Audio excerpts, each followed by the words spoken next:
Har Mahadev, Om Namah Shivaya. A warm welcome to my channel Shiv Shakti Talks. শ্রাবণ মাস শুরু হতে চলেছে। শ্রাবণ মাসের যে সোমবার পড়ছে, প্রথম সোমবার আমরা পাচ্ছি 20 তারিখ, জুলাই মাসের 20 তারিখ। আর এই টাইমে গুপ্ত নবরাত্রিও চলছে, তাই এই যে 20 তারিখ জুলাই মাসের সোমবার যে খুবই ইম্পর্ট্যান্ট একটা দিন। এছাড়া আমরা সকলেই জানি যে শ্রাবণ মাসের প্রত্যেকটা সোমবারই দেবাদিদেব মহাদেবকে প্রসন্ন করার জন্য খুব শ্রেষ্ঠ। তাই আসুন একটু ডিসকাস করা যাক যে আমরা এই শ্রাবণ মাসের যে সোমবারগুলো কি করতে পারি, যা করলে আমরা দেবাদিদেব মহাদেবের আশীর্বাদ পাবো, আমাদের জীবনের সব অনেক ব্লকেজেস আমরা দূর করতে পারবো, আমরা অনেক কার্মিক বন্ধন থেকেও মুক্ত হব। তো প্রথমেই বলি যে অবশ্য করেই এই শ্রাবণ মাসের সোমবারগুলো আপনারা নিরামিষ আহার করবেন। যতই আপনারা ননভেজ খান ঠিক আছে, কিন্তু এই অন্তত শ্রাবণ মাসের সোমবারগুলোকে ভেজ খাওয়াই ভালো। আর কি করবেন, সকালবেলায় যত সকাল সকাল সম্ভব ততই বেটার। আমি বলবো সকাল 10টার মধ্যে আপনারা যে কোনো আপনার বাড়ির কাছাকাছি যে শিব মন্দির আছে, কোনো শিব মন্দিরে যাবেন, গিয়ে আপনারা বাবাকে দুধ এবং গঙ্গা জল দিয়ে অভিষেক করবেন। এবং যদি গঙ্গা জল নাও হয়, যে কোনো আপনারা ট্যাপের জলও নিতে পারেন, কোনো প্রবলেম নেই তাতে, অল্প গঙ্গার জল তাতে মিশিয়ে নেবেন। কিন্তু ব্যাপারটা হচ্ছে যে আপনি যতটা দুধ নেবেন আপনাকে ঠিক ততটা ইকুয়াল কোয়ান্টিটি কিন্তু জলটা নিতে হবে।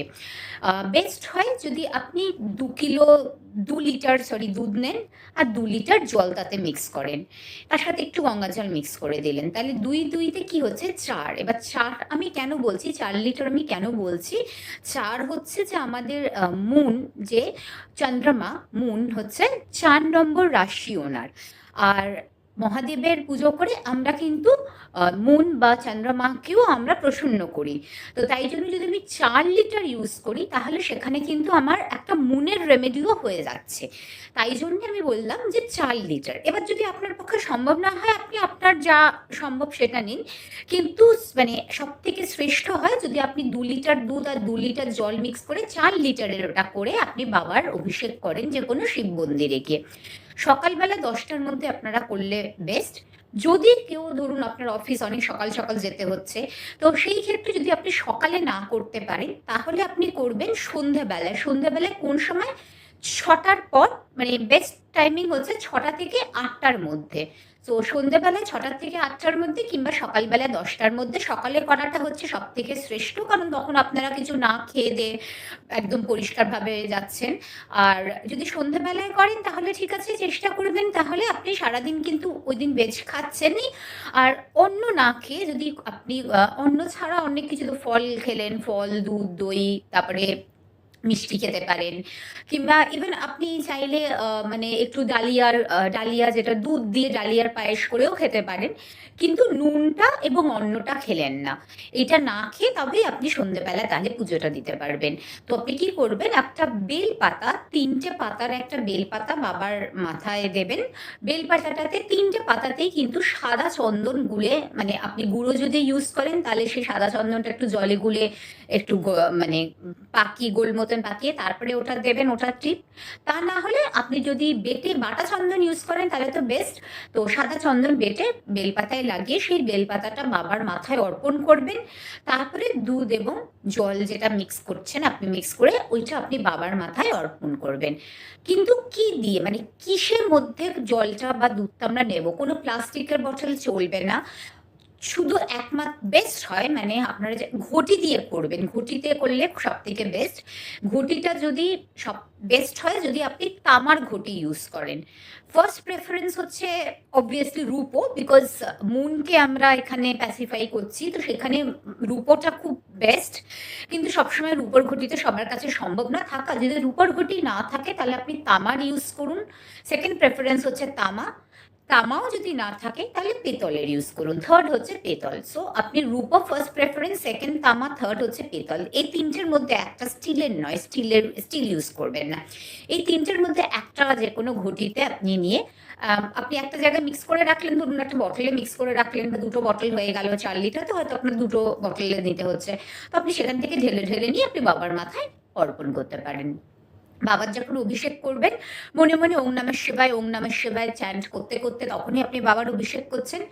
অভিষেক করার পরে কি করবেন, ওখানে বাবাকে আপনারা কোনো আকন্দ ফুল কিংবা নীলকণ্ঠের মালা পরাবেন, এটা সবাই আপনারা জানেন। আর বাবাকে ধূপ দ্বীপ যা দেখাচ্ছেন দেখালেন, এবং মন্দিরে বসে 108 বার ওং নমঃ শিবায় মন্ত্র জপ করবেন। এছাড়া শ্রাবণ মাসের প্রত্যেকটা সোমবার কিন্তু আপনারা মহামৃত্যুঞ্জয় মন্ত্র পাঠ অবশ্যই করবেন। মহামৃত্যুঞ্জয় মন্ত্র প্রচণ্ড শক্তিশালী, আমাদের অনেক নেগেটিভ এনার্জি থেকে বাঁচায়, আমাদের অ্যাক্সিডেন্টস থেকে বাঁচায়, আমাদের শারীরিকভাবে হেল্প করে, মানসিকভাবে হেল্প করে, ইভেন আপনার প্রত্যেক মানে জীবনের সর্বক্ষেত্রে কিন্তু যে এই মন্ত্রটা মহামৃত্যুঞ্জয় মন্ত্র কিন্তু ভীষণ ভীষণ ইউজফুল। তো আপনারা মহামৃত্যুঞ্জয় মন্ত্র পাঠ কিন্তু অবশ্যই করবেন এই শ্রাবণ মাসের সোমবারগুলো। আমি তো সবসময় রেকমেন্ড করি যে প্রত্যেক দিন করতে, অন্তত প্রত্যেক সোমবার করতে, আর শ্রাবণ মাসে তো তাই আপনাকে করতেই হবে। তাহলে জুলাই মাসের 20 তারিখের যে সোমবার, এটা হচ্ছে খুবই শ্রেষ্ঠ, কারণ গুপ্ত নবরাত্রি চলছে তখন, সেদিন আপনার পড়বে সপ্তমী প্লাস আপনার শ্রাবণ মাসের প্রথম সোমবার। তাই এই দিনটা আপনারা নষ্ট করবেন না, অবশ্যই এই দিনটা যে কোনো মন্দিরে যান, বাবার অভিষেক করুন। ইভেন নিজের বাড়িতেও যে আপনার শিবলিঙ্গ প্রতিষ্ঠিত আছে যাদের বাড়িতে, তারা আপনারা বাড়িতে সে নিজের যে প্রতিষ্ঠিত শিবলিঙ্গর পুজো করুন, তারপরে আপনারা মন্দিরে গিয়ে বাবার পুজো করুন। মহামৃত্যুঞ্জয় মন্ত্র পাঠ অবশ্যই করবেন, এবং যাদের কাল সর্পদোষ আছে, যাদের হরস্কোপে কাল সর্পদোষ আছে, তারা কিন্তু অবশ্যই যখন বাবার অভিষেক করছেন, বাবার সবসময় যে কোনো মন্দিরেই দেখবেন যে বাবার গায়ে এরকমভাবে যে কোনো নাগ বা নাগিন এরকম করে দেওয়া আছে। সো ওই যে আমরা নাগ বা নাগিন আছে, তারও মাথায় আপনারা কিন্তু এরকমভাবে অভিষেক করবেন, তাকেও অভিষেক করবেন। আর এছাড়া যেটা করবেন আপনারা, যে স্যাটারডে করেও কিন্তু আপনারা মোটামুটি চেষ্টা করবেন যে কোনো শিব মন্দিরে গিয়ে বাবাকে দুধ না হলেও অ্যাটলিস্ট শনিবার করে একটু জলে কালো তিল মিশিয়ে, এই শ্রাবণ মাসের শনিবারগুলোর কথা বলছি, শ্রাবণ মাসের শনিবারগুলো পরিষ্কার জলে তার মধ্যে একটুখানি গঙ্গা জল মিক্স করে তার মধ্যে কালো তিল দিয়ে বাবার অভিষেক করবেন কোনো মন্দিরে গিয়ে। এছাড়া সোমবার এবং শনিবার দুদিনই আপনারা কিন্তু এই শ্রাবণ মাসটা অশ্বত্থ গাছের গোড়ায় জল দেবেন। অশ্বত্থ গাছের গোড়ায় জল দেওয়া খুবই শুভ। অশ্বত্থ গাছের গোড়ায় আপনারা জল দেবেন, অশ্বত্থ গাছে ধূপ এবং প্রদীপ দেখাবেন, অশ্বত্থ গাছে একটা বাতাসা দেবেন, একটা যে কোনো বাতাসা আপনারা দিতে পারেন, সাদা বা লাল বাতাসা। তারপরে দেওয়ার পরে অশ্বত্থ গাছে পরিক্রমা করবেন। কটা পরিক্রমা? 7টা পরিক্রমা করতে হবে আপনাকে। সো আপনি এরকমভাবে 7টা পরিক্রমা অশ্বত্থ গাছের করবেন। তাহলে দেখবেন আপনার জীবনের অনেক কার্মিক ব্লকেজ কিন্তু কেটে গেছে। আর একটা হচ্ছে যে আপনারা এই সোমবার এবং শনিবার শ্রাবণ মাসে অবশ্যই চেষ্টা করবেন যে কোনো নিডি মানুষকে কিছু দেওয়ার। আপনার ক্ষমতা মতন আপনি যা হোক আপনি দিলেন, তো দিন, কিন্তু দেওয়ার একটু চেষ্টা করবেন। আর পারলে যখন মন্দিরে আপনি যাচ্ছেন, মন্দিরে একটুখানি চাল নিয়ে যাবেন, একটু চাল ওখানে, মানে অল্প 100 গ্রাম চাল আপনি নিন। মানে এটা প্রত্যেকটা শ্রাবণ মাসের সোমবারই আপনি করতে পারেন। অল্প 100 গ্রাম চাল নিয়ে আপনি মন্দিরে রেখে দিলেন। এটা আপনি বাবার সামনে রেখে দিলে, এটা কিন্তু ওখানে যে পুরোহিত মশাই উনি নেবেন। উনি যখন নিচ্ছেন, এটা আপনি মন্দিরে দিচ্ছেন, তো আপনার কিন্তু ভাগ্যস্থানটা খুলবে, আপনার মুনও অনেক প্যাসিফাই হবে। আর মুন আমাদের জন্য খুব ইম্পর্টেন্ট, কারণ মুন আমাদের মাইন্ডকে গভর্ন করে, আমাদের ইমিউনিটিকে গভর্ন করে, আমাদের হোয়াইট ব্লাড সেলসকে গভর্ন করে। এছাড়া আমাদের যে ক্যাশ ফ্লো, মানি ফ্লোকেও কিন্তু মুন গভর্ন করে। তাই মুনকে কিন্তু স্ট্রং রাখা আমাদের হরোস্কোপে খুব দরকার। অনেকেই মুনকে অতটা ইম্পর্টেন্স দেন না, কিন্তু মুন আমাদের লাইফে অনেক কিছু, ইমিউনিটি, হোয়াইট ব্লাড সেল, আপনার মাইন্ড, মানুষ মানে সুইসাইড যখন করে তখন কিন্তু দেখবেন আপনারা তার কিন্তু মুনের একটা খারাপ দশা যাচ্ছে, কিংবা মুনের একটা কিছু এফেক্ট চলছে, তখনই কিন্তু মানুষ গিয়ে সুইসাইড করে।